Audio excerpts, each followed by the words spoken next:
On the day of our holiday family gathering, my wife, Vivian Hayes, with whom I had signed a prenuptial agreement stipulating a 10,000x payback of my assets if she cheated, took her young assistant, Liam Foster, to my private vineyard. She claimed Liam was away from his family and she wanted to make him feel truly welcome and cherished. So she lavished billions on him right there, splashing out money just to see him smile. As their emotions deepened, fueled by the cheers of the crowd, they linked arms and shared an intimate toast. My assistant sent me a screenshot from Liam Foster's Snapchat story. You truly become yourself when you meet the right person. In the photo, the look in Vivian Hayes' eyes as she gazed at him was brimming with an unadulterated affection, a fervent tenderness I hadn't seen in 5 long years. I smirked, then casually froze her supplementary credit card, the one with a $100 billion limit. Honey, I'm doing a team building event with my staff. Why isn't my card working? She called, her voice tight. Everyone's watching. Don't make me look bad. I replied calmly, Ms. Hayes, have you forgotten who you are? She hesitated for a moment. Honey, don't joke around with me. You'll spoil everyone's fun. Oh, really? If you love drinking so much, then live stream yourself chugging every bottle in the vineyard. I'll unfreeze the card instantly. A minute passed. She hadn't taken a single sip. I sent her a trending news headline instead. Hayes Group's $100 billion company declared bankrupt. Since she loved splurging billions on her little assistant, I figured she should experience a 1,000-fold payback first. As Wall Street reeled from a $100 billion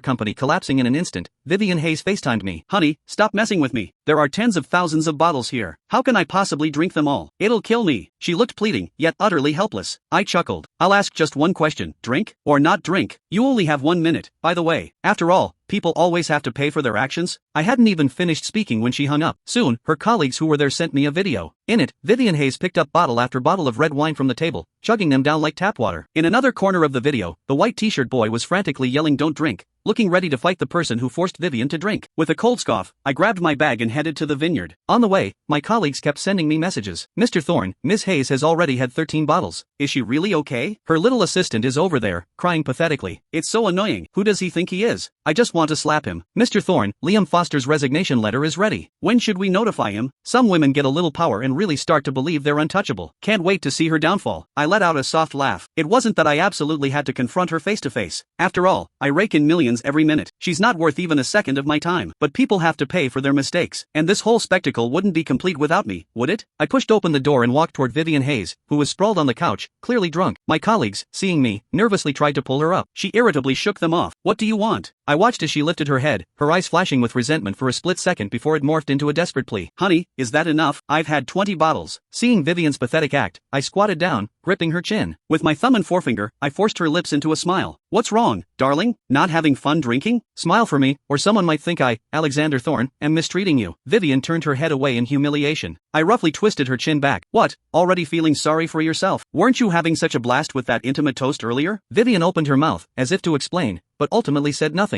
How could you treat your wife like that? Don't you see how drunk Ms. Hayes is? Just because you're rich, you think you can insult people however you want? Hey, say something. Liam, in his white tee and jeans, his eyes red-rimmed, puffed up his chest, trying to act tough as he shielded Vivian behind him. I smirked dismissively, but I ignored him, my gaze fixed on Vivian Hayes, who had stopped drinking and turned to meet my eyes. What? You want to stand up for him? Vivian's eyes were unreadable. She paused, then picked up another bottle of wine and chugged most of it down in one go. A cold smile played on my lips as I slanted a glance at the boy. Our eyes met, and he took 2 steps back. But then something seemed to click in his mind, and he angrily retorted, What? Am I wrong? Who treats their wife like this? You have no sympathy. I laughed, walking toward him step by step. With each step I took, he retreated one, until he was backed against the wall, nowhere left to go. I stood over him, laughing condescendingly. What? So you do know this is someone else's wife, huh? So, how does it feel to spend someone else's money? Liam's eyes were red, as if he'd suffered a grave insult. He threw his head back and yelled at me, Don't you dare slander me and Vivian. We're just colleagues. Your own mind is dirty, that's why everything you see is dirty. No wonder Vivian never wants to come home. You're so controlling and domineering, what woman could stand it? Shut up. Vivian, no longer feigning drunkenness, snapped sharply. I chuckled softly. Vivian Hayes, so this is the kind of trash you fall for? Being brainless is one thing, but he'd look embarrassing as a mere office decoration. Your taste has really hit rock bottom. Vivian looked up at me, her eyes filled with anxiety. Honey, I know I was wrong, but there's really nothing between me and him. Before she could finish, I chuckled softly. Don't bother. I don't have time for your nonsense. Finish all these drinks and be home by 11 tonight. On the drive home, the scenery outside the car window flashed by. I never thought things with Vivian Hayes would become so ugly. 5 years ago, she came to interview at my company. She wore a simple white dress, elegant and pure, standing out brightly in the crowd. In just 3 months, she went from one of over 100 interns to a full-time employee and then my trusted assistant in one go. But she always did things for me that went beyond work.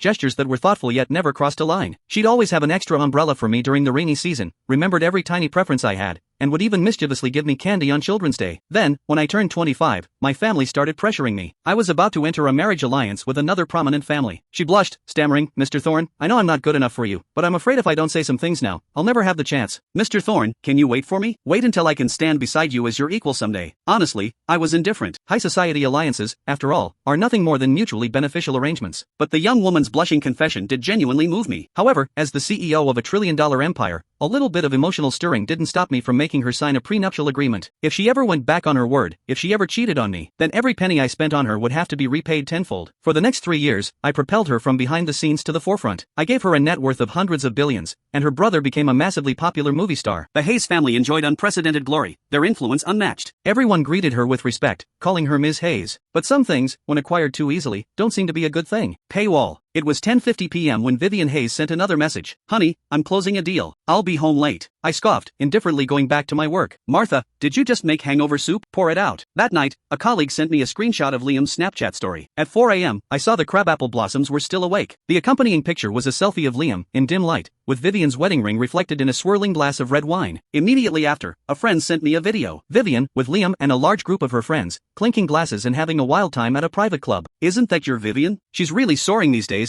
"Mr. Thorne, are you losing your touch with your wife?" I couldn't help but laugh dryly. These two, either their combined IQ couldn't hit triple digits, or they were openly rubbing my face in the dirt. They clearly knew that club was owned by my friend. They clearly knew I'd warned her to be home by 11. "Vivian Hayes, I gave you a chance. You just didn't cherish it." I sneered, opened my Snapchat chat with Vivian, and casually unpinned her from the top of my contacts. "Miss Hayes, you're getting quite bold now." 2 minutes passed. No reply. I asked my assistant, did she check her phone? She glanced at it, then put it face down on the table. I let out a sharp laugh. When did Vivian Hayes learn to play hide and seek with me? Evading problems won't solve them, Miss Hayes. Don't you understand that? Casually, I had my assistant send her brother's script termination notice, along with the Hayes Group acquisition agreement. "Alexander Thorne, you've gone too far." She FaceTimed me directly, her face flushed, brows furrowed. I slowly sipped my red wine.